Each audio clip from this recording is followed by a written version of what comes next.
تو ہمیں تو شریعت نے سکھایا ہے اچھا گمان. بس یہ ایک واقعہ سنا کے بیان ختم کرتا ہوں. میں بچپن میں تبلیغ والوں کے ساتھ کہیں گشت کر رہا تھا. ہم نے ایک صاحب کو آتے ہوئے دیکھا, گھر میں داخل ہوئے ہمارے سامنے.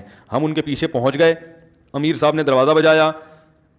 ایک بچہ آیا, جی کون؟ انہوں نے کہا بھائی فلاں صاحب ہیں جو بھی ہمارے سامنے گھسے تھے. اس بچے کے ابو تھے. بچے نے کہا بھی بتاتا ہوں, پوچھتا ہوں میں. وہ گیا اندر, آ کے کہہ رہا ہے وہ گھر پہ نہیں ہے, ہمارے سامنے گھسے ہیں وہ.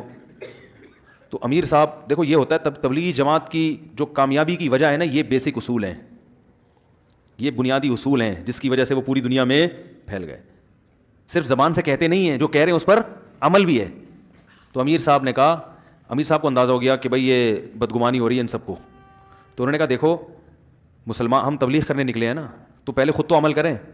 خود عمل میں کیا ہے کہ کسی کے خلاف بدگمانی, قرآن میں اللہ فرماتے ہیں مت کرو, اچھا معامل تلاش کرو. تو انہوں نے کہا وہ یہاں سے آئے ہیں, پیچھے بھی دروازہ ہے, جو میں اکثر بیان میں کہتا ہوں نا پتلی گلی.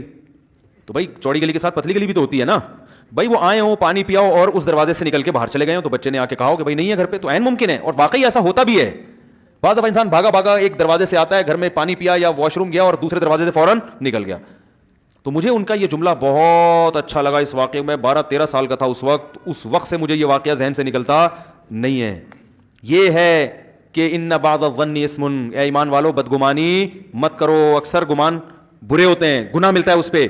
اچھا محمل تلاش کرو بھائی, کہ ضروری تھوڑی جھوٹ بول رہا ہو. لیکن ہم کیا کرتے ہیں, 99% امکان ہوتا ہے کہ سچ بول رہا ہے, لیکن 1% چانس ہوتا ہے جھوٹ بول رہا ہے. تو ہم کہتے ہیں چھوڑو ایک نمبر کا وہ جھوٹ, ابے ہمیں پتا ہے